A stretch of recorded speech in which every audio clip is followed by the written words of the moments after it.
When you tackle tough routes and you need to exploit all of the Panda Cross's potential, you need to activate the off-road system. The all-wheel drive becomes permanent, and the ELD starts to operate.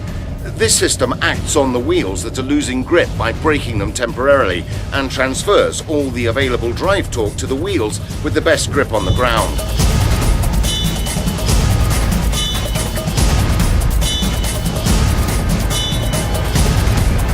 Hill descent control mode can reduce and maintain the car speed on the most difficult descents, acting on the brakes individually.